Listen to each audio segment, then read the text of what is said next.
Oi, oi, gente, sejam bem-vindos ao primeiro episódio do podcast Superdotação na Pele. Eu sou a Poliana Raquel Pedroso, sou psicóloga, trabalho exclusivamente com superdotados, né, na clínica aí, sendo terapeuta e avaliadora de pessoas superdotadas. E hoje, né, eu estou aqui para lançar o nosso primeiro episódio desse podcast que nasceu aí de um sonho, né, e de várias ideias que eu tive e fui guardando essas ideias ao longo do meu percurso profissional. E hoje, né, eu estou aqui para lançar esse projeto muito bonito, né, onde vou convidar várias pessoas que vivem a superdotação na pele, assim como eu, para estar aqui, né, trazendo um pouquinho mais da superdotação real, que é a superdotação que acontece no dia a dia, que não está nos livros, né, que não está nos critérios diagnósticos, mas que é aquela, né, que a gente percebe aí por relatos e por histórias de vidas também.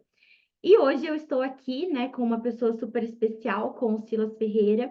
O Silas Ferreira tem formação em psicanálise, ele faz atendimento também de pessoas superdotadas, assim como eu, foca um pouquinho mais ali na adolescência e na fase adulta.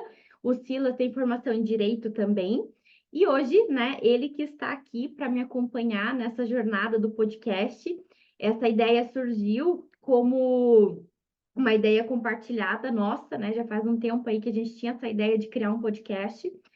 E agora, né, surgiu essa nova ideia da gente criar esse projeto de superdotação na pele.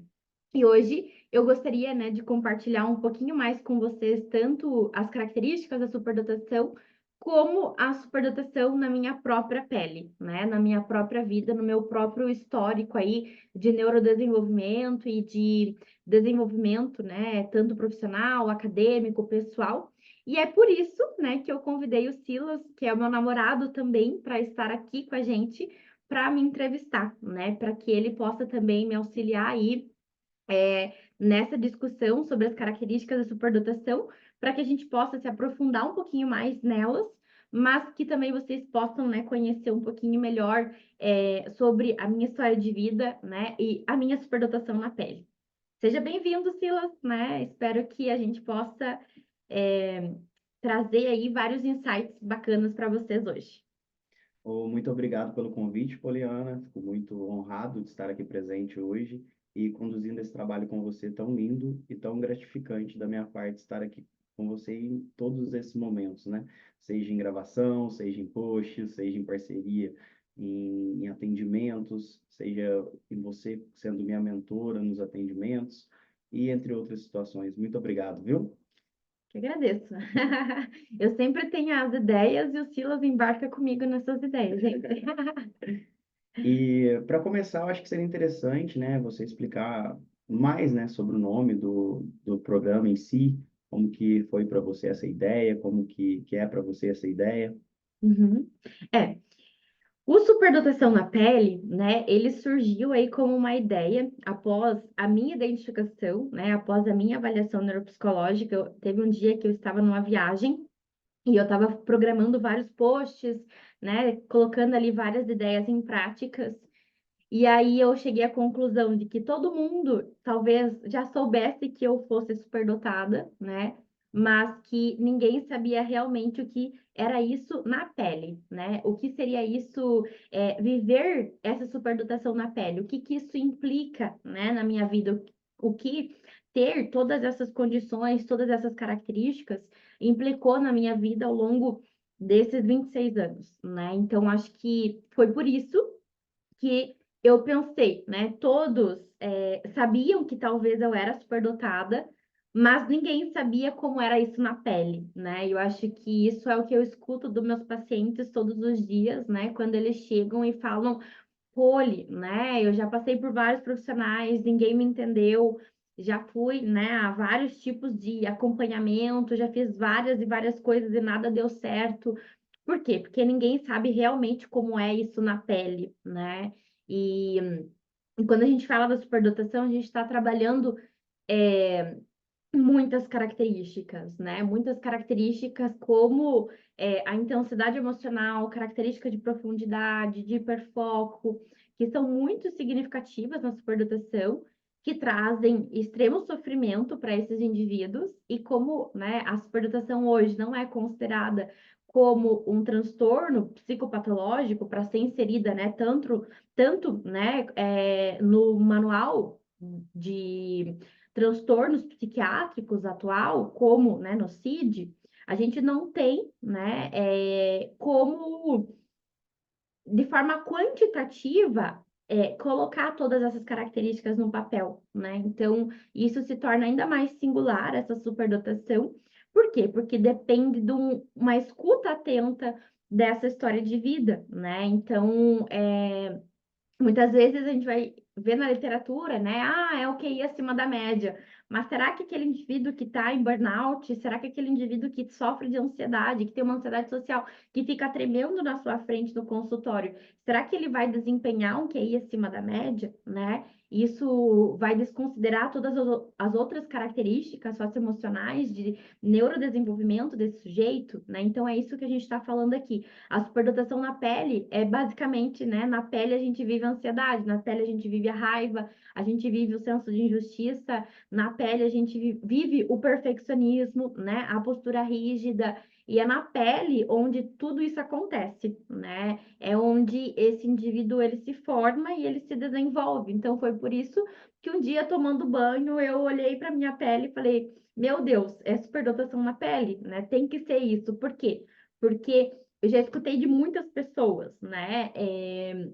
Muitas pessoas falando ali, dando feedbacks para mim, tanto na escola, né, na faculdade, amigos, né? Nossa, Poli, né, você é muito criativa. Nossa, Poli, você, até a minha terapeuta, ela tem parte, né, desse nome, superdotação na pele. Por quê? Né? Porque teve um dia que ela me falou assim, Poli, tudo que você posta lá no Instagram, parece que você tá suando aquilo, né? Por quê? Porque, claro, que eu converso com ela toda semana, né? A gente se vê toda semana e ela me entende e ela consegue analisar que tudo que eu posto talvez é algo que eu vivo também, né?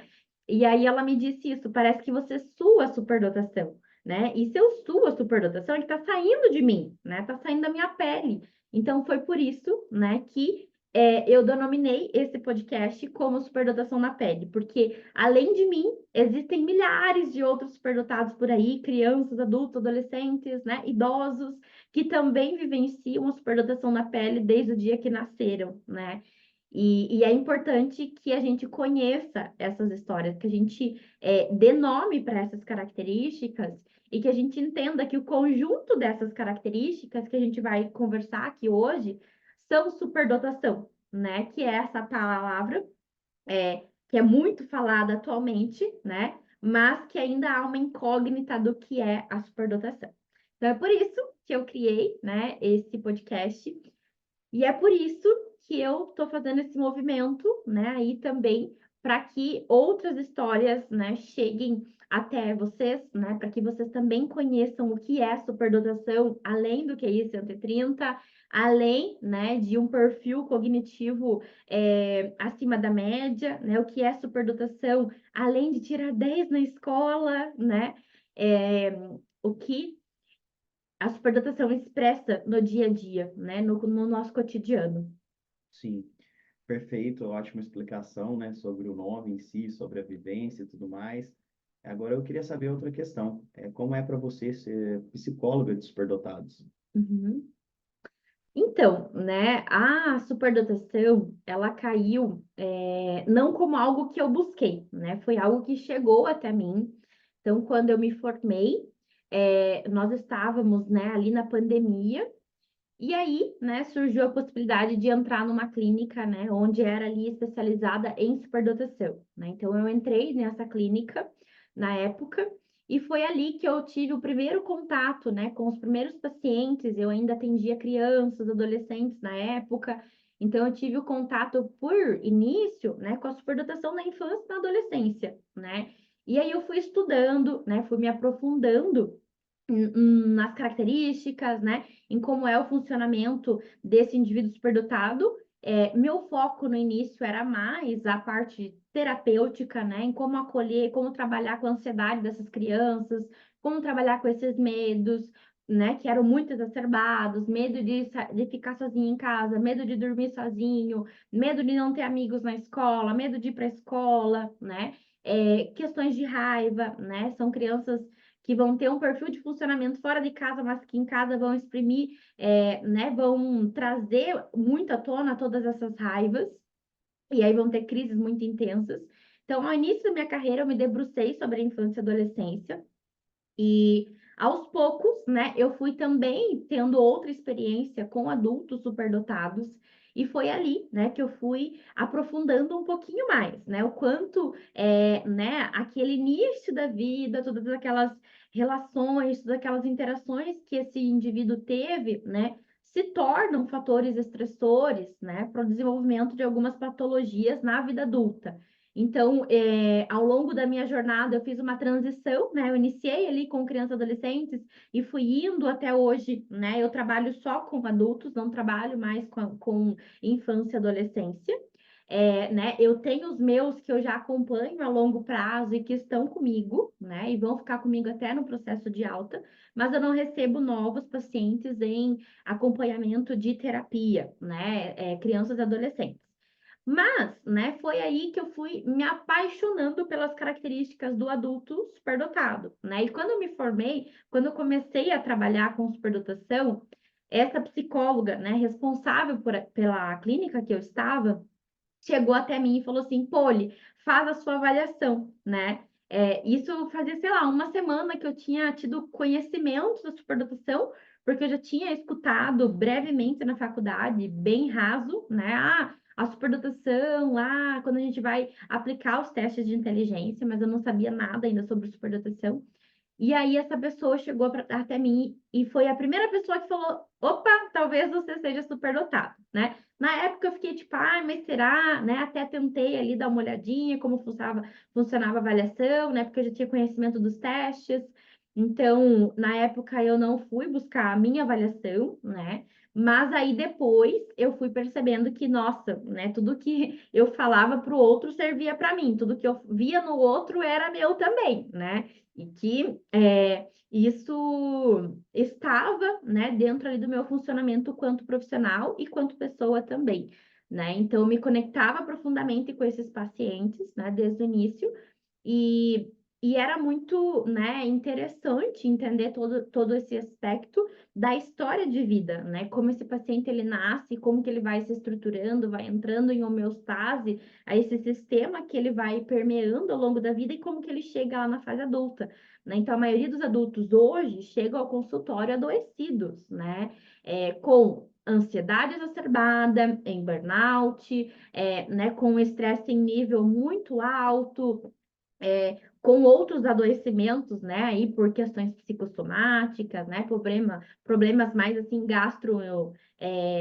né, ou problemas de pele, ou problemas de cabelo. Então, isso é muito comum também a gente ter outras comorbidades que fazem esse indivíduo, né, se coçar ali para ele buscar algum acompanhamento, seja terapia ou seja avaliação. A avaliação geralmente ela é indicada, né, pelos médicos, né? Ah, eu acho que eu tenho TDAH porque eu sou né, o excelente ali em procrastinar tarefas, né? Eu fico deixando tudo para depois. E aí eu vou buscar lá o neurologista para tomar medicação, né? A primeira coisa que o neurologista vai fazer, né? Ele vai falar, não, você vai ter que fazer uma avaliação neuropsicológica, né? Para investigar se você tem realmente o TDAH, né? E aí na prática clínica, a gente vai vendo que muitas vezes essas características que estão associadas, por exemplo, à procrastinação, né? A sintomas parecidos com o TDAH podem ser de outros prejuízos, né, de depressivos, ou aspectos de ansiedade, ou aspectos de esgotamento na superdotação, né? Então, isso é muito comum e eu fui me apaixonando por tudo isso, né? Conhecendo um pouquinho mais, me especializando nessa área, buscando conhecimento sempre, né? Tanto conhecimento já que tinha científico na época, né, sobre isso, quanto também conhecimento me aprofundando nas histórias dos pacientes que eu atendo, né, todos os dias lá no consultório. Então, foi isso. Ela não foi algo que eu procurei, mas ela chegou até mim, e quando ela chegou até mim, ela caiu como luvas, né, e eu falei, meu Deus, é isso, né, em uma semana que eu comecei a atender indivíduos superdotados, já caiu todas as fichas, assim, eu fiquei, tipo, não tive dúvida, né, desde o início da carreira, quando eu me deparei com a superdotação, eu não tive dúvidas da área que eu queria seguir, porque é como se eu me visse no espelho, né, me explicasse todas as minhas dúvidas, né, todas as minhas angústias. Tá, agora eu entendo, né, por que que esse paciente aqui, ele sofre assim, assim, assim, assado, né, então isso também foi um processo de identificação, né? Ali que eu vejo que eu também consegui desempenhar muitas das minhas potencialidades, tendo esse olhar, né? E tendo a experiência, né? De atender aí muitos e muitos superdotados, né? Nessa jornada profissional. Então, acho que isso é bem importante, né? Ressaltar que toda a história, né? Ali que eu cuidei, né, ou que de alguma forma eu atendi, serviu, né, muito também para aprimorar a minha experiência. E até muitas vezes algumas pessoas perguntam, né, ai, como que você sabe quais são esses fatores estressores da infância do superdotado? Eu falo, né, com voz na minha cabeça. Por quê? Porque eu fui pegando, né, relatos de várias experiências desses pacientes. Não tem pesquisa científica sobre isso, não tem pesquisa científica na minha abordagem, que é a terapia do esquema, na área de superdotação. E eu fui fazendo esses links, né, e aprimorando aí uma teoria da psicologia, né, que bebe de várias fontes, né? Cada momento vai lá para uma teoria para explicar, né? Então, para a teoria das inteligências múltiplas, para as teorias da criatividade, para teorias dentro das neurociências, né? Para entender esse sujeito como um todo, né? Então, foi basicamente esse, né, o processo aí que eu desenvolvi, né? E tenho atuado hoje como, né, uma psicóloga que atende só superdotados adultos. Ótimo, excelente explicação. Para a gente começar agora a entender um pouco melhor sua história de vida, entender um pouco melhor como foi sua infância, os desafios, quais foram as características, né, Uhum, que as pessoas assimilavam em uhum, você sobre a superdotação, até mesmo você hoje, como você se enxerga na sua infância. uhum. Eu acho que olhar para trás, né, traz um grande desafio para gente, né, porque olhar para trás é olhar tanto para aquilo que foi bom quanto para aquilo que foi negativo também, né, aquilo que foi desafiador, aquilo que foi inconveniente, né, aquilo que aconteceu com a gente verdadeiramente. E eu fiz, né, esse retorno à minha infância, né, é, desde eu me lembro assim de muito pequena, né? Fazendo reflexões muito complexas sobre a vida, sobre a existência, sobre as coisas, né? De uma forma ainda muito poética, né? Eu tenho lembranças de que eu sentava embaixo das árvores na natureza para escrever poesias, né? E eu me sentia profundamente conectada com a natureza, com o ar, né? Com as coisas que estavam ali à minha volta. Eu tenho essas lembranças muito intensas ali da minha infância. E eu voltei, né, para a investigação da superdotação recentemente, né, quando ali a minha terapeuta ela me colocou na parede e falou: não, Poli, muitas coisas são explicadas pela superdotação e a gente não sabe se é superdotação ou não, né? Então, para isso, a minha terapeuta não tinha expertise, né, na área da superdotação, ela me orientou, né, a buscar ali uma outra psicóloga que pudesse me ajudar nesse processo, né? Então foi o processo ali que eu fui para também uma avaliação neuropsicológica, né? Passei por um processo de avaliação.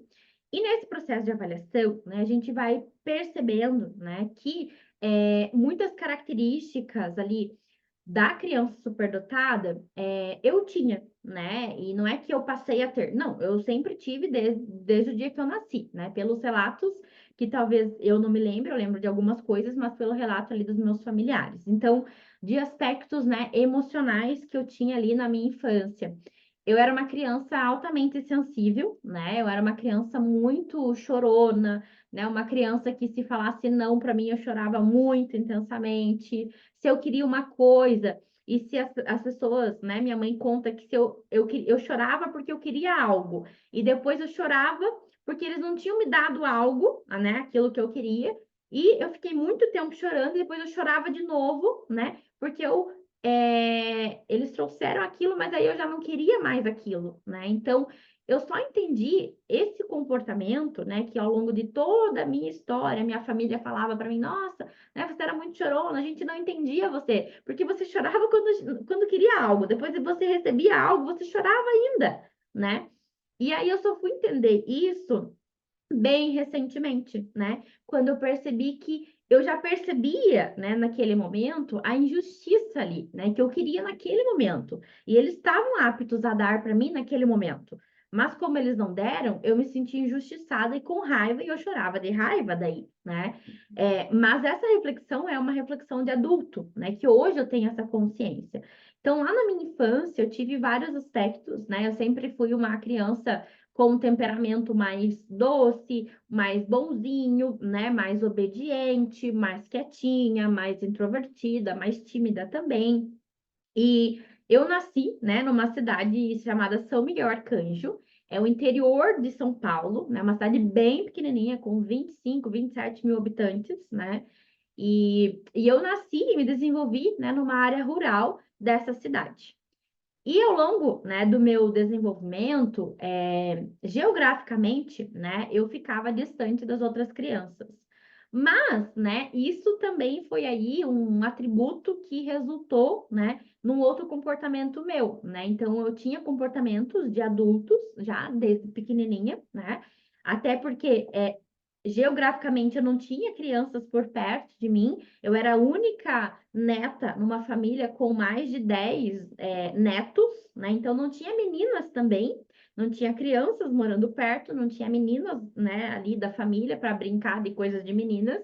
Então eu lembro assim que as minhas brincadeiras eram sempre com coisas de menino, né, com o meu irmão, com meus primos, mas eu brincava pouco, né, porque eu tinha ali uma diferença de 3, 5 anos deles, então eu geralmente ficava mais com minha mãe, ficava mais com meu pai, né, tendo comportamentos de adulto, né? Então, eu lembro que a primeira vez que eu me deparei com esse termo mini adultos, né, foi em uma aula, acho que no segundo, terceiro período da faculdade, que a gente estava estudando, né, o desenvolvimento infantil, e a gente estudou sobre esse termo mini adultos, né? E naquela aula eu lembro que isso fez total sentido para mim, né? Que eu tinha esses comportamentos adultos desde muito pequenininha, porque tinha vários fatores que influenciavam. Um fator seria esse geográfico, né? Outro fator seria esse por uma questão familiar que eu falei para vocês, e outro, né, pelas minhas próprias características, né, pelo meu nível de percepção. Então, por exemplo, meu irmão, né, ou outras pessoas ali da minha família tiveram os mesmos comportamentos que eu dentro do mesmo sistema? Não, né? Eu tive um comportamento específico e hoje eu vejo que é pela superdotação, né? Então, eu sempre fui uma criança muito perceptiva do contexto, do ambiente, né? Então, minha mãe me conta que eu colocava uma cadeira para lavar louça para minha mãe, para ajudar minha mãe. Eu ajudava meu pai, né, nas tarefas, nas pendências que ele tinha. Quando a minha mãe foi tirar a carteira de motorista, eu fiquei lá com a minha mãe decorando todas as plaquinhas, né? E aí eu decorei todas as plaquinhas de trânsito e eu ficava cobrando e estudando com a minha mãe para ver se ela tinha aprendido, né? E eu aprendi mais que a minha mãe nas plaquinhas de trânsito né, da apostila do Detran.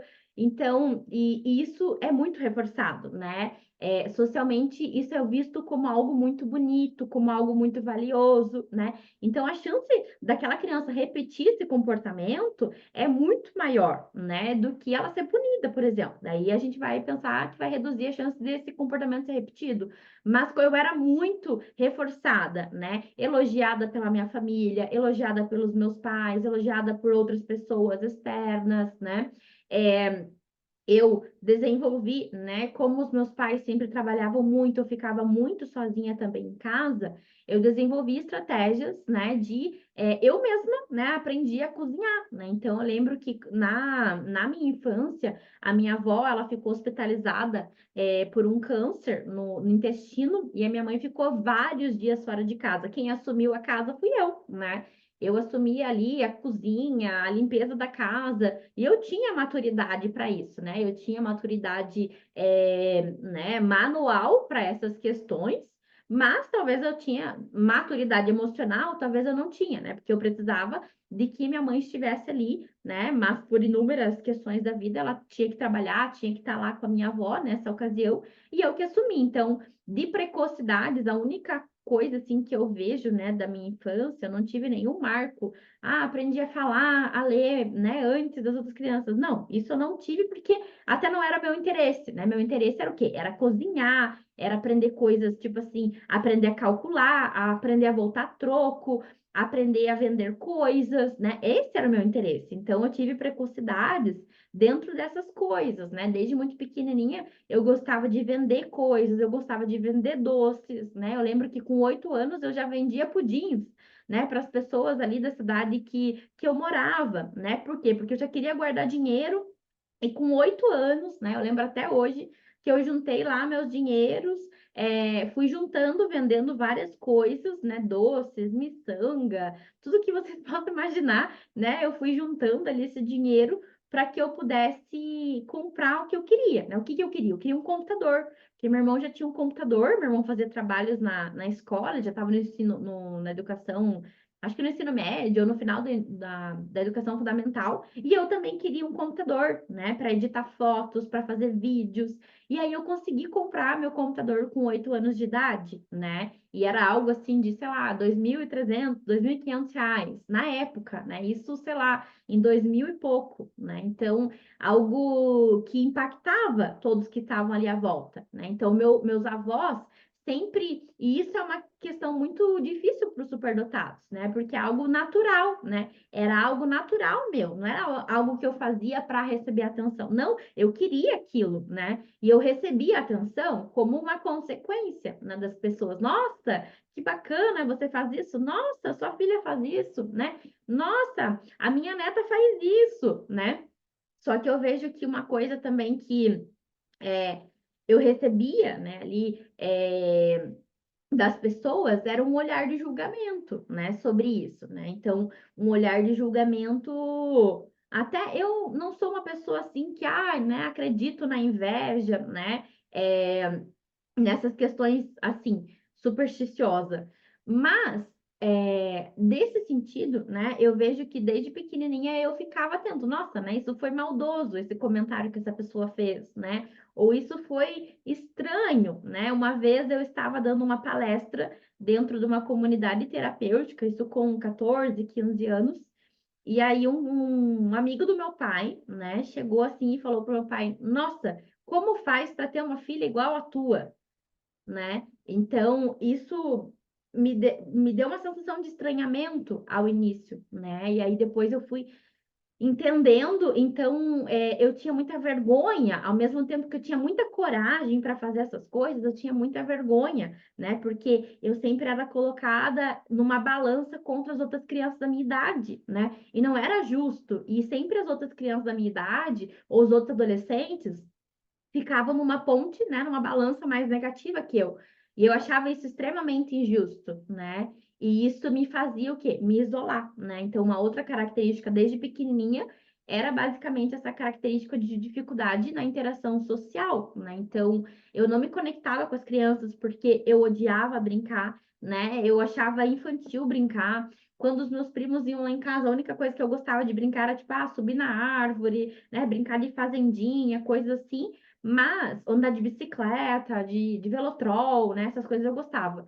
Mas brincadeiras assim mais femininas eu não gostava, né? E até hoje, né, no consultório, para quem já foi meu paciente, para quem já passou aí no meu consultório, já viu que as bonecas do meu consultório são bonecas antigas. Por quê? Porque são bonecas minhas, né? Que eu ganhei, que estão 26 anos aí intactas, né? Não tem um risquinho, não tem não tem nada, né? Por quê? Porque eu não brinquei de bonecas, né? Eu guardei elas ao longo de toda a vida, porque eu gostava de brincar de compra, de venda, de fazer coisas, eu gostava de outras coisas, né? E eu fui só compreender isso e bem recentemente, né? Então até eu ganhava muitas bonecas e muitos brinquedos e eu não usava, ficava tudo lá como decoração, como algo, né, que tava ali, mas que eu não usava, né? Então, eu vejo que muitas das características, né? Então, por isso, né? Por ter interesses muito diferentes do que na época se tinha, né? Ou que as outras crianças tinham, isso fazia com que eu tivesse uma dificuldade muito grande de interação social, né? E aí outros fatores ainda dificultavam, né? Como essa questão geográfica que eu falei para vocês, da logística, né? De estar longe, também ser um empecilho e dificultar ainda mais a interação social, né? Então, eu sempre tive pequenos grupos, né? Eu sempre digo que eu sempre encontrei pequenas simbioses, né? O que que são simbioses? São pessoas que a gente se fusiona. Então, todo o contexto, né? Lá na educação infantil, eu tinha minha simbiose. Lá no ensino médio, eu tinha minha simbiose. Lá no meu curso técnico que eu fiz depois, eu também tinha, na faculdade, né? Então, eu tinha uma pessoa ou duas que eu tinha uma relação extremamente junta, né? E ela me supria, né? Então ali eu já não precisava ter mais interação com ninguém daquele grupo, né? Então isso aconteceu em todos os lugares, né, que eu passei, e isso é algo assim comum da minha vida, né? Não é que eu não interagi com ninguém, eu nunca tive a sensação de solidão, né, de ficar extremamente sozinha, ou de ter essa melancolia pela solidão. Eu sempre tive pessoas que estiveram ao meu lado, né, ao longo da escola, da minha vida, mas eu sempre me saciei com pequenos grupos, né? Ou com uma pessoa ou duas pessoas, né? Duas pessoas. E fiz uma relação muito simbiótica, né? Muito grudenta aí com essa pessoa. Né, são as pessoas aí que eu mantenho ao longo da vida também. E eu vejo assim que características, né, emocionais também ali, falando, né, ainda da infância, eu noto que ao longo ali da minha infância, eu tive, que eu considero hoje, né, como um episódio depressivo, né, ali na infância, por várias dessas questões que eu falei para vocês, né, que me impactaram profundamente, né, pelo meu nível de percepção, né, sobre o contexto, sobre a minha intensidade emocional. Então, eu tive um episódio depressivo desde a infância. E eu acho que isso é um fato muito importante da superdotação. A maioria, né, não todos, não 100%, mas grande parte dos superdotados desenvolvem já quadros depressivos desde pequenininho, né? Então, ali desde a entrada na adolescência ou ainda na infância, né? Acho que quanto mais a gente evolui, mais essas questões acabam também acontecendo mais precocemente, né? Pelos superdotados que eu acompanho hoje, né? No consultório. Então, né, não tem assim nenhuma receita completa, né, de felicidade, né, de vida esplêndida, mas tem a nossa vida real, né, que é essa que eu tô falando aqui para vocês, né, um pouquinho, compartilhando aqui um pouquinho. Não sei se ficou alguma coisa que eu esqueci de falar da infância. Não, eu acho que entrou em bastante detalhes importantes, né? Fases, situações que você viveu, né? Que ocorreu e com grande certeza a maioria dos superdotados acabam se identificando perante isso, né? É. Perante isso tudo que tem quase a mesma situação, né? Que foi parecida na infância, na adolescência, na fase adulta e por aí em diante. Dando Uhum. prosseguimento E nisso, você, pode falar. e você também, né, Silas? Eu acho que uma coisa bem bacana da gente falar que a minha infância, né, por mais que eu e o Silas a gente tenha um perfil, né, muito diferente de funcionamento, né? Eu sou bem introvertida e o Silas é bem extrovertido. A nossa infância, né, esses traços que eu tô falando aqui para vocês, né, de precocidades, nesse sentido, né, de estar atento ao ambiente, o que que a gente quer fazer, o que que a gente quer comprar, né? Isso também aconteceu na história do Silas, né? Se você Sim. quiser compartilhar, acho que é bacana você compartilhar Não, também. exatamente. É uma situação bem parecida, né? No sentido de que meu avô, ele tinha uma venda e essa venda ele vendia frutas, legumes, e, nesse sentido, né? E sempre eu ia lá, ajudava ele, ficava lá com ele. pegava minha bicicleta e saía para a rua para vender essas frutinhas também. Ele fazia uns saquinhos, tipo 1 quilo, 2 quilos de batata, 1 quilo de tomate. E para eu ter meu dinheiro, que ele via que eu gostava de trabalhar, isso bem novinho. A minha mãe fazia chup-chup para eu vender na rua, já vendi picolé, então sempre também correndo atrás, né, dos meus sonhos para ter minhas coisas. Porque ganhava sim presente dos meus pais, mas dependendo do que eu queria, eu acho que era interessante eu comprar, tipo um tênis que eu estava afim, eu sempre gostei muito de tênis, e eu juntava esse dinheiro, ajudava meu pai a comprar o tênis, e eles gostavam do meu esforço, gostavam de ver que eu tinha meu dinheirinho, que eu tinha minha poupança no banco desde muito novo, que eu tinha meu cofrinho, É. e era bem parecido, sim, nesse sentido, de ter a vontade de comprar as coisas. Meu computador também, minha mãe ajudou a pagar, mas eu também dei uma grande parcela dele. Então, é nesse estilo de vida mesmo. Eu acho que aqui a gente pensa, né, nas características ali da determinação, né, que é a alta motivação, né, para a execução ali das tarefas desde muito pequenininho, né, e também de características de criatividade. O que que eu preciso fazer para conquistar um computador? O que eu preciso fazer para comprar o que eu quero, né? Coisas que uma criança de, sei lá, 5, 6 aninhos não vai ter consciência sobre isso, né? Então, e isso também, né, são características ali da superdotação.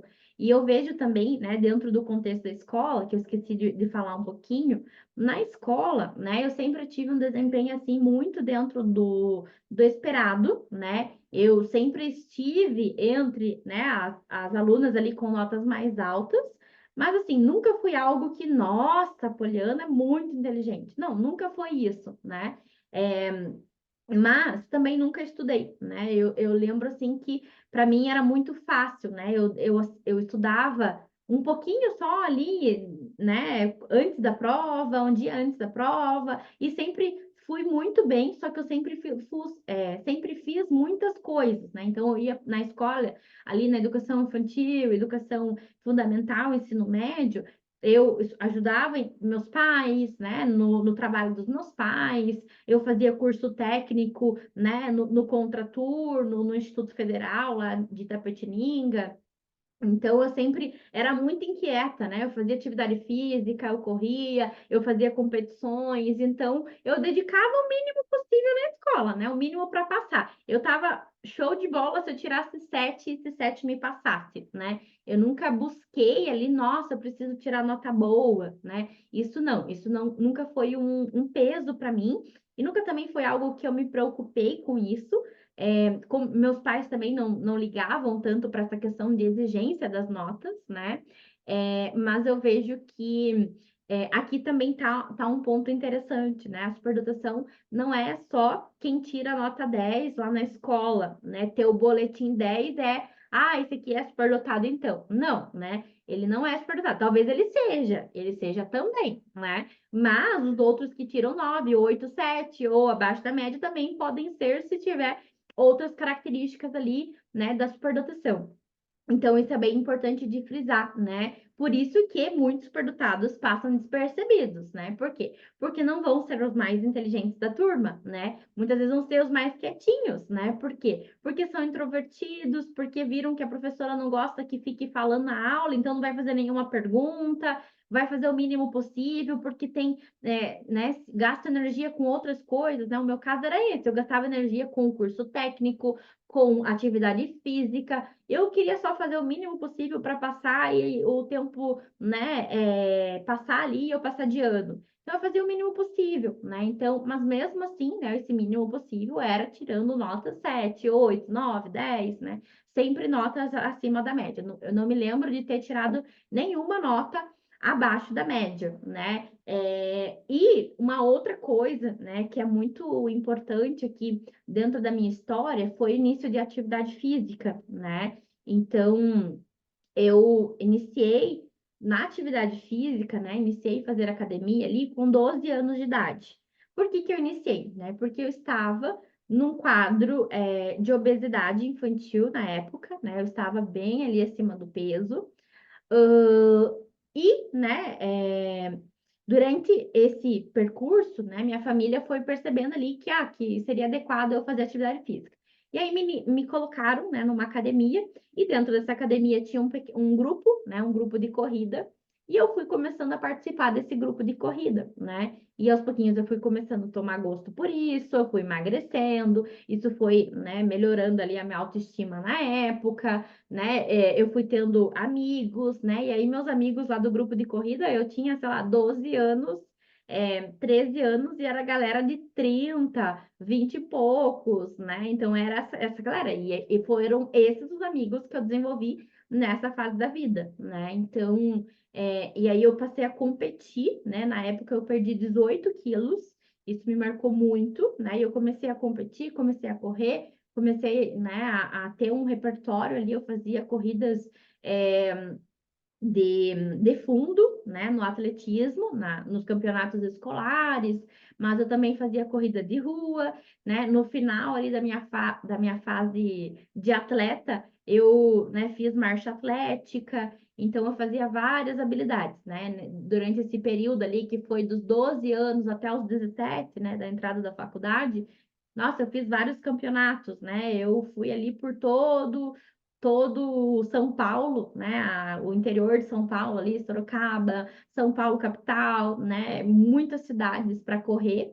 E tanto correr corrida de rua, campeonatos escolares lá em São Paulo, quanto também campeonatos estaduais, né? E nesse percurso eu tive até, né, recentemente, a psicóloga que me avaliou, ela colocou, né, no meu laudo que eu tenho uma habilidade corporal sinestésica muito acentuada. E eu falei, tipo, meu Deus, né, porque hoje eu sou uma sedentária, né, hoje eu não faço tanta atividade física assim, mas por que que ela colocou isso, né? Pela questão, né, de alguns talentos ali dentro dessa área. Então, por exemplo, quando eu fiz, né, a meia maratona, que é uma corrida, né, de 21 quilômetros. Na época eu tinha 15 anos, né? Eu fui porque o grupo de corrida foi, né? Tinha algumas pessoas ali que eram da minha idade também e que queriam participar dessa competição. E eu lembro que eu consegui fazer a minha inscrição, né, no sistema lá, só que para isso eu teria que participar da galera, né, competir com a galera de 19 anos. E eu fiquei na primeira colocação, né, na Meia Maratona Internacional de São Paulo, fazendo, né, 21 quilômetros. Lá na época eu tinha 15 anos e eu competi na categoria de 19 anos. Eu fiz em 1 hora e 58 minutos, 21 quilômetros, né? Então, a minha habilidade sempre foi a resistência, né, de aguentar a corrida até o final, né, do que de fato corridas curtinhas e com mais intensidade.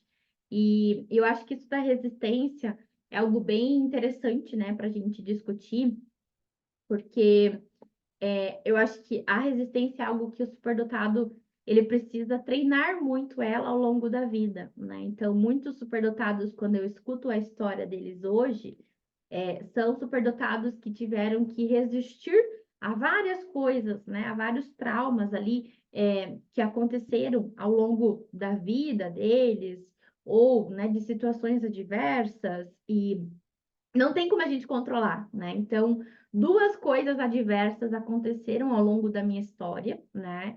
E que eu queria compartilhar aqui com vocês também hoje, porque parece que, né, nossa, superdotação é só aquela pessoa que não tem problemas, né? Que, meu Deus, né, a vida dela é um conto de fadas, né? É cor-de-rosa, ela enxerga o mundo de cor-de-rosa, né? Não, não é isso, né? Porque a superdotação na pele, a superdotação real, ela dói demais, né? E ela dói pra caramba, por quê? Né? Porque a gente passa por coisas que todo mundo pode passar, né? A gente está vulnerável a qualquer coisa que qualquer um pode, né? Que pode acontecer a qualquer um. E duas coisas aconteceram, né, ao longo da minha trajetória que influenciaram no humor deprimido, né? Antes ali que eu falei para vocês dos 12 anos. Então, meu humor deprimido hoje, olhando para minha história, eu vejo que ele começou ali a partir dos 9 anos, né? O que que aconteceu aos 9 anos? Aos 9 anos, né, eu estava voltando da escola, estava na terceira série, e eu sofri um acidente muito grave de ônibus, né, numa rodovia lá que eu precisava para ir para a escola. E nesse acidente, né, eu tive a perda de vários dentes permanentes, né? Com a batida ali do ônibus, eu perdi e isso mudou a minha autoestima, né? Por quê? Porque eu fiquei usando uma prótese dentária por muitos anos, né? Até ali, a entrada da vida adulta, até meus 20 e poucos anos, eu usava ainda essa prótese. E isso afetava a minha autoestima, né? Todo dia eu tinha que tirar a prótese, lavar, escovar meus dentes, né? Então isso afetou muito intensamente a minha autoimagem, a forma que eu me via, afetou a busca de esquiva, né, pela interação social, porque imagina só se essas pessoas souberem, né, que eu uso essa prótese, né? Se as pessoas me virem, né, dessa forma. Então, isso aumentou ainda mais o meu isolamento e a minha necessidade por estar com pessoas, né, adultas e não interagir, né, com a galera ali da minha idade, por mais que eu não tinha, né, dificuldade de interação, sempre foi uma preferência. Eu não quero interagir, né? Para mim não faz sentido ir para essa festa, para mim não faz sentido fazer isso aqui. Então eu sempre, né, não estive dentro desses contextos de interação social ali na infância e na adolescência. Eu sempre estive mais sozinha e com, né, a minha mãe e o meu pai. Outro fato, né, que foi ali traumático na minha infância, isso foi até antes disso, né, lá nos meus 4, 5 aninhos de idade, quando eu estava, né, no prézinho ainda, eu sofri um abuso, né, e aí eu não consigo, assim, hoje lembrar, né, se foi aquilo que desencadeou o meu quadro de humor depressivo ou não, né, se foi de fato um acidente, mas a mudança no meu comportamento começou depois ali, né, dos 9 anos e esse sobrepeso, né, obesidade começaram a aparecer de forma mais evidente depois dos 9. Mas nessa transição dos 6 para cima, eu já comecei a ganhar muito peso, né? E eu vejo que talvez já estava ali a minha vontade de engolir tudo que eu sentia, né? E o que eu não podia falar, eu comia, né? E aí eu fui ganhando peso a partir ali dos 6 anos de idade. Então, eu sofri um abuso infantil, onde, né, tive que lidar com isso de forma sozinha, né? Eu não compartilhei. Eu acho que isso é uma coisa também que eu vejo hoje com os meus pacientes superdotados, que é algo que muitos não compartilham, né? Eu vejo que pode ser que outras pessoas também não compartilhem, pode ser, né? Mas os superdotados, eles muitas vezes vão guardar esse segredo, né? Vai machucar eles, vai internalizar, vai gerar um monte de sofrimento, um monte de coisa, mas vai guardar isso até a entrada da vida adulta. É, e aí, né? Por quê? Né? Porque tem um nível de percepção sobre esse contexto, o que que vai gerar, o que que vai impactar, como que vai ser depois. Então, tem um nível de percepção e vai produzindo um monte de insights que dificulta, né, a busca de ajuda naquele momento, né? A busca de socorro naquele momento. E foi exatamente isso que aconteceu, né? Eu busquei ajuda depois, quando eu, né, já era adulta, né, com 17, 18 anos, aí que foi o momento que eu fui abrir essa caixinha de Pandora na minha vida, né, e eu vejo que o abuso, né, é algo que também acontece em muitos superdotados, não só o abuso sexual, né, mas outros tipos de abuso, né, como o abuso por essas questões que eu falei para vocês, né, de ser mini adultos, mas, né, da família ser negligente com esse superdotado, né, da família demandar muitas coisas, né, e tirar esse superdotado das necessidades que ele precisava, ou abusos psicológicos, ou abusos, né, emocionais, isso também é comum dos superdotados, né, terem experimentado ali ao longo da infância, né, e da adolescência. Então, isso refletiu, né, muito significativamente também na minha relação com as pessoas, né? Por quê? Porque as pessoas não são confiáveis, né? Então, isso foi algo até que, por exemplo, sempre me falaram: nossa, Poli, você tem uma expressão muito brava, né? Muito fechada. Mas isso foi protetivo para mim, né? Porque eu tinha que ter essa expressão facial para, né, que o outro não chegasse até mim, né? Então foi isso que me permitiu, né, me proteger ainda mais com essa situação, né, que eu experimentei ali na minha infância. E eu acho que é isso, né? Pensando ali na minha infância, adolescência, eu falei um pouquinho da interação social, falei um pouquinho, né, da escola, das características familiares, né? Eu acho que basicamente, né, são essas as características que eu vejo assim como principais da minha história de vida. Sim, e para trazer um pouco mais para a fase adulta, né? Queria saber um pouco mais dos desafios, como foi para você, como está sendo para você essa fase. Uhum. Olha, a fase adulta, né, como eu falei para vocês, né, geralmente o superdotado, ele busca atendimento por adoecimento, né? Então, acho que a fase adulta é o buf, né? É onde explode essa bexiga, né? E afeta tudo que está em volta. Mas, né? É um momento também de aprofundamento, né? É um momento também de conhecimento, né? Então, é um momento que a gente tem consciência e a gente é o responsável por isso, sabe? Então, por isso que eu gosto tanto de trabalhar hoje com adultos superdotados, né? Por quê? Porque é ele, né? Se você não fizer por você, quem vai fazer? Eu não vou fazer por você. Você não... Seu pai não vai fazer por você. Sua mãe talvez não vai fazer por você também. Então, é você que tem que fazer por você, né? E o autoconhecimento, avaliação neuropsicológica, terapia, grupos, cursos, tudo isso é eu fazer por mim, né? Então, a fase adulta, ao mesmo tempo que a gente tem que olhar para trás, né? E olhar para tudo que já aconteceu com a gente, cara, né? Aconteceu isso, nossa, aconteceu aquilo, né? Tive um abuso, tive esse acidente, tive, né? Não tive amigos, não sei o quê. Tudo isso fez, né, quem eu sou hoje. O que que eu posso fazer com isso, né? Então, o primeiro ponto, acho que o maior desafio é a gente conhecer tudo que a gente é, né? Por quê? Porque é anos e anos e anos, e às vezes a gente, né, vai viver ali não conhecendo aquilo, não porque não tem coragem, né? Mas porque muitas vezes não vai ter conhecimento que aquilo é uma característica importante, né? Muitas vezes a gente vai estar num protetor desligado, porque se conectar com aquilo agora vai ser muito sofrido, então o nosso organismo ele já esquece, né, essa informação, ele nem aparece essa informação para a gente, porque senão vai gastar muita energia, né, se for um sofrimento muito grande. Então, acho que o primeiro ponto ali de desafio é a gente olhar para trás e encarar essa realidade, né, e ver aquilo que foi muito legal, né, aquilo que foi muito bacana, que a gente lembra profundamente e sente, né, profundamente a alegria disso, mas também olhar para aquilo que foi muito ruim, né? E olhar para aquilo que foi muito desconfortável, aquilo que foi muito incômodo. E aí é o primeiro processo, né, que a gente tem que fazer ali, é o processo de autoconhecimento. E esse processo, né, ele pode ser um processo individual, eu buscar sozinha, né, esse conhecimento, mas ele pode ser terapêutico, né? Então eu posso compartilhar com alguém a minha vida para que essa pessoa me direcione por um caminho que eu vá me conhecendo melhor, né? Então, desde ali dos meus 17 anos, eu faço processos terapêuticos e eu fiz vários processos terapêuticos, né, ao longo ali da vida.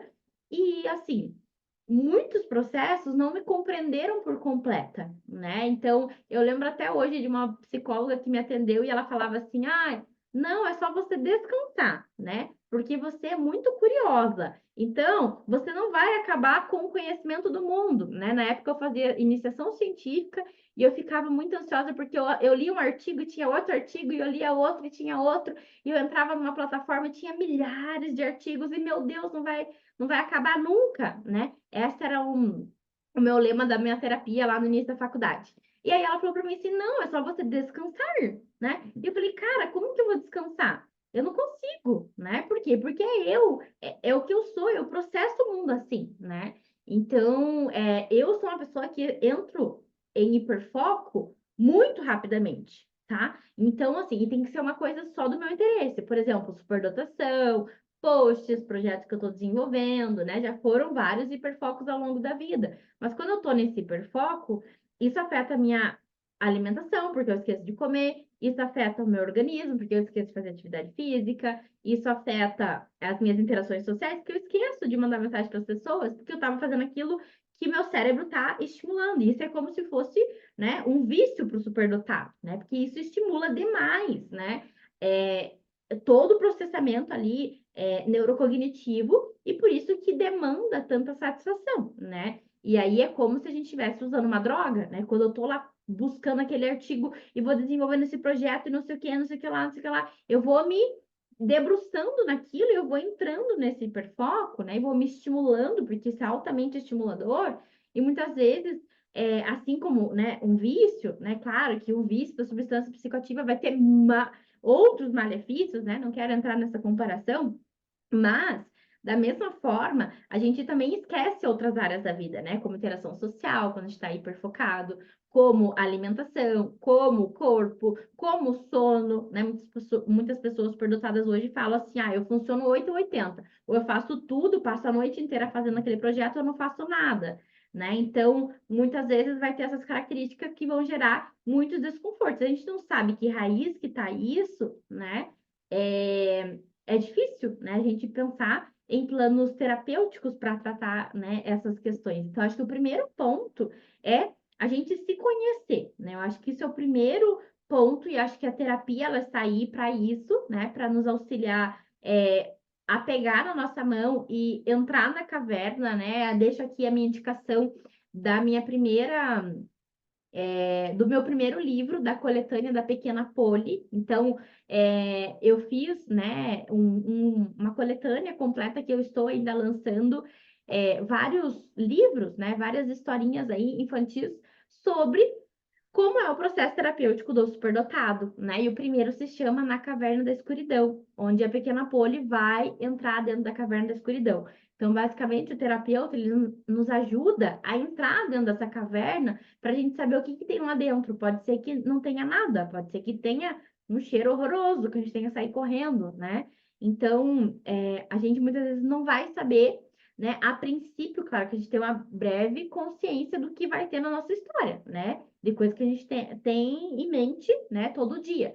Mas tem coisas que a gente não abre há anos, né? E vai estar ali dentro. Então, o autoconhecimento é o primeiro ponto, né, para a gente buscar aí uma qualidade de vida, né? Eu acho que um segundo desafio também ali é basicamente a gente conhecer as características da superdotação, né? Eu acho que não tem tantos estudos, né? Tanta divulgação, né, na mídia sobre superdotação. Então, acho que isso também faz com que dificulte o acesso das pessoas, né, sobre as características.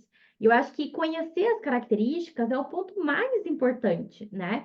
Se eu sei que eu só funciono em hiperfoco, eu tenho que ter um relógio que apite para eu saber se eu estou em hiperfoco ou não, né? Eu tenho que ter ali algo que me sinalize esse hiperfoco, né? Ou que me ajude a ter uma rotina melhor, um sono melhor, né? Uma alimentação melhor. Então, isso é muito importante que a gente conheça as características da superdotação. E aí são milhares, né? Tem as características das hiperexcitabilidades, tem as características das inteligências múltiplas, tem a autocrítica, tem a hiperexigência, tem os esquemas iniciais desadaptativos, né? E foi por isso, né? Por quê? Porque existem muitas características, né? Que estão juntas, né? Até um dia eu fiz lá um iceberg das características. Eu fiquei 3 horas criando um iceberg para colocar todas as características e ainda não consegui colocar tudo. Mas são mais de 70 características, né, da superdotação. Se a gente pegar todas essas características e compreendê-las, né, vai ser também ali um passo muito importante para a gente controlar, né, os nossos sintomas. Né? Então, por exemplo, se hoje eu tenho ativação do meu humor deprimido, quando eu escuto uma crítica, né, do meu chefe, por exemplo, eu vou saber como sair dessa, né? Vou saber como desativar essa característica minha, né? Quando eu precisar. Então, é como se fosse adquirir scripts, adquirir repertórios pelo nosso conhecimento, né? Para que a gente possa lidar com isso quando ocorrer de novo, né? Então, o passado, gente, e aí pela terapia do esquema, né, que é a minha abordagem, a gente consegue resgatar esse passado e bater ele no liquidificador de novo. Mas, né, a gente não consegue não viver, né, apagar o passado. Não tem como, tá? Mas tem como a gente encontrar um repertório para lidar com daqui em diante, né? O que que eu vou fazer amanhã naquela reunião com aquele meu chefe? O que que eu vou fazer amanhã quando meu namorado falar tal coisa para mim, né? Então, isso tem o que a gente fazer, né? E aí esse repertório é adquirido na terapia, é adquirido, né? Tanto ali no acompanhamento, né? Você pode fazer isso junto com o terapeuta, mas também adquirido através de conhecimento, né? Por livros da superdotação, por vídeos da superdotação, por cursos, né? Que promovem aí esse intuito. Então, a autoterapia, ela surgiu desse meu desejo também de proporcionar que os superdotados tanto se conheçam quanto se curem, né? Curem esse passado, que não tem uma resposta mágica, né? Não tem uma varinha mágica que vai lá e fala, pim, né? Vai ali eliminar todo o seu passado, todas as dores. Não, né? É você que vai ter que pegar lá a sua agulhinha e ir costurando tudo isso, né? E você não vai costurar tudo num dia só, né? Não, você tem que costurar isso pro resto da vida. Por isso que eu criei um projeto que se chama autoterapia, né? O superdotado fazendo a sua própria terapia sozinho através do autoconhecimento, né? Através de técnicas, né? Ali orientadas para e comprovadas cientificamente para trabalhar, né? Com algumas questões ali que possam gerar sofrimento e adoecimento para eles. Então, eu vejo que depois que a gente busca o diagnóstico, né? É o primeiro ponto, né? Buscar o diagnóstico, buscar uma avaliação neuropsicológica, né? Conhecer ali as próprias características, quando tá falando ali, né? A psicóloga tá falando a devolutiva pra gente, é o primeiro ponto. Depois em diante, tem um caminho inteiro, né? Pra gente caminhar, né? Que é um caminho inteiro de autoconhecimento, né? Eu acho que o superdotado hoje ele enfrenta vários desafios, né? Eu acho que um desafio seria uma sociedade altamente que cobra, né, por produção toda hora, né, que recompensa essa produtividade, né? Então, isso para o superdotado muitas vezes vai gerar quadros de burnout, quadros de exaustão, né? Por quê? Porque eu não vou conseguir parar, eu quero produzir, produzir, produzir, criar, fazer, não sei o quê, né? Sempre, e muitas vezes eu estou dentro desse ponto, né? Eu me incluo aqui nessa fala, porque eu também funciono assim. Muitas vezes eu esqueço, né, de parar, respirar, estar atenta a outras coisas da minha vida, porque eu estou nessa ideia de criar, produzir e fazer e estruturar, né? E eu acho que isso é um grande desafio para o superdotado hoje. Outro desafio, né? Ansiedade exacerbada. Eu acho que isso também muitos superdotados hoje, por tudo que já tiveram ali ao longo da vida, vão ter muita ansiedade, né? Vão ter aí comportamentos de ansiedade muito exacerbados, e eu vejo que a superdotação, ela traz uma ansiedade diferente, né? Que é uma ansiedade que muitas vezes não vai gerar taquicardia, sudorese, né? Inquietação, mas vai gerar o quê? Uma pressão, uma sensação de desconforto, uma sensação que eu vou explodir porque eu preciso produzir aquilo, né? Então tá muito ligada à alta exigência, alta performance, autocrítica, né? Ao perfeccionismo, uma postura extremamente atenta a todos os detalhes, né? Então eu vejo que a ansiedade ela aparece assim na superdotação. E os quadros depressivos, né? Que também são aí grandes, né? Sofrimentos que um compilado de características, né? Vão fazer com que também desencadeie ali junto com fatores estressores, né? Que pode ser na família, que pode ser com os amigos, que pode ser na sociedade, né? Que vão gerar aí quadros depressivos também muito refratários, né? Quando a gente pensa aí em quadros depressivos na superdotação, assim como eu sempre falo, né, para as pessoas que estão lá no curso de autoterapia, a terapia do esquema, né, ela surgiu para trabalhar com casos de transtornos de personalidade. Por que que eu uso a terapia do esquema com superdotação? Porque são casos refratários de ansiedade, que surge ansiedade desde o início, né, ali, desde a infância, depressão desde a infância e se perdura até, né, até ali a vida adulta, a velhice, né? Então, por isso que eu utilizo, né, essa abordagem no curso da autoterapia para trabalhar com essas questões mais aí, né, de sofrimentos que impactam, né, significativamente a vida do superdotado no dia a dia. Certo. Teria alguma consideração final para você trazer, perante tudo que foi dito, algo que você acha interessante comentar agora para a gente ir finalizando? Olha, eu acho que são muitas as questões, né, da superdotação. Acho que uma consideração final é busque o conhecimento, né? Quem conhece tem domínio sobre si, né? Então, se você conhece aquilo que te deixa bravo, você consegue identificar depois, né? Por que que você tá bravo, como que você vai lidar com essa raiva. Então, o conhecimento, ele nos tira da ignorância, né, de não saber o que está acontecendo com a gente. E claro, né, que às vezes não ter conhecimento, né, muitas tem aquele ditado, né, não lembro agora o ditado, né, que fala que não ter conhecimento é uma bênção, né? Mas não é que é uma bênção, né? Porque você não sabe, né, daquilo que está acontecendo. Então, ter conhecimento é uma bênção. Acho que o primeiro ponto é a gente quebrar esse paradigma. Ter conhecimento é uma bênção. Por quê? Se eu tenho conhecimento, eu consigo, né? Se você faz, vamos pensar numa coisa básica. Se você faz lá o exame de sangue, né? Nesse exame de sangue vai dar todos os dados lá que você precisa, que estão dentro da média, abaixo. Se você não tem acesso àquilo, você pode pensar que, nossa, qualquer coisa. Mas se você tem acesso àquele documento do exame de sangue, você consegue ver que vitaminas que estão baixas, que vitaminas que estão altas, o colesterol está alto, está baixo, mas não sei o quê. Você consegue ver tudo, né? E isso é uma benção, tá? Então, acho que o primeiro ponto é busquem incessantemente o conhecimento para que vocês tomem domínio, né, e tenham domínio ali sobre o funcionamento de vocês, para que vocês encontrem estratégias mais saudáveis e repertórios diferentes. E acho que o segundo ponto é, talvez você andou por um repertório, por uma estrada até agora, né? Só que agora, talvez existam outras estradas, né? Talvez você esteja andando numa Ferrari, numa estrada de terra cheia de buraco, só que existe asfalto, né? E existe, sei lá, um asfalto bem da hora para você andar. Você não precisa andar na estrada de terra, né? Se você tem uma Ferrari.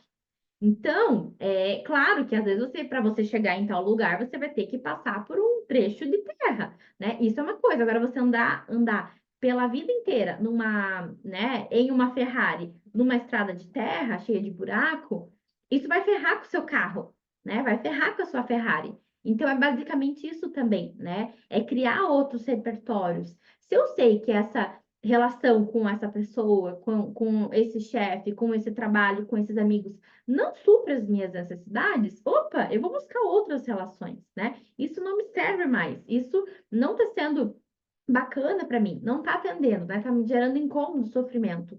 Então, a gente entende que existem outras alternativas, né? E quando eu falo que existem outras estradas, basicamente existem outras alternativas, né? E eu acho que o último ponto é que não existe receita de bolo, né? Eu contei aqui para vocês um pouquinho da história, né, da minha vida, um pouquinho do aspecto aí dos superdotados que eu já acompanhei, claro que um recorte bem, recorte mesmo, né? Bem superficial da superdotação, né? Aqui, mas eu vejo que a gente precisa, né, entender um pouquinho melhor aí da superdotação, mas não tenham medo, né, de percorrer esse caminho, né, de reconhecer qual é o seu carro, né, que carro que você está andando, que estrada que você está andando, né, de buscar outros contextos que atendam melhor a sua necessidade, mas também, né, não esqueça de acreditar naquilo que te impulsiona para frente, né? Para aquilo que te na terapia de esquema a gente chama de criança feliz, né? Aquilo que gera curiosidade, aquilo que gera satisfação, aquilo que gera diversão, né? Nunca se esqueça dessas coisas, né? Por quê? Porque isso vão ser muito importante, né? E são coisas muito significativas ali para o seu desenvolvimento adulto, né? Não só foi lá importante você brincar na chuva, né?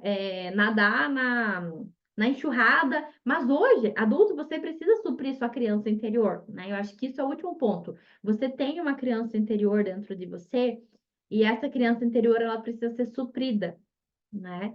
E quem vai suprir ela é você. E, né, você tem essa missão aí à frente, que não existe receita de bolo, né? Não existe receita mágica. Por quê? Porque a história da Poliana é uma história completamente diferente da história do Silas, diferente da história de você que está aí sentado, né, ouvindo a gente agora. Então, sua história é completamente diferente e você precisa buscar a sua própria receita de bolo, né? E para isso, né, você precisa percorrer todo esse caminho que a gente falou aqui até agora, né, compreendendo aí um pouquinho mais, né, da superdotação na realidade, né, que não é aí uma flor, uma coisa, uhul, né, maravilhosa, mas é uma realidade, né, é a superdotação na pele, aquilo que realmente a poli sua, a poli pensa, a poli faz, a poli, né, é o jeito que a Poli funciona, né? Então, é o jeito que eu sou, né? Por isso que a gente chama superdotação como uma condição de existir, que a gente nasce com e a gente continua até o final da vida, né? E se a gente continua com isso até o final da vida é porque tá na nossa pele. E é assim que eu finalizo hoje, gente. Um beijo para vocês, né? Eu acho que como primeiro podcast, né? Me perdoem aí os erros, vou aprender com meus erros para melhorar, para aprimorar, né? Mas estou extremamente feliz, realizada, né, de estar aqui compartilhando com vocês um pouquinho da minha trajetória de vida, um pouquinho dos aspectos, né, da superdotação também, em estar aqui com o Silas, que é uma pessoa muito especial para mim, né? A gente tinha esse desejo de fazer o podcast, a gente ficou pensando em vários nomes, né, aí nesse percurso.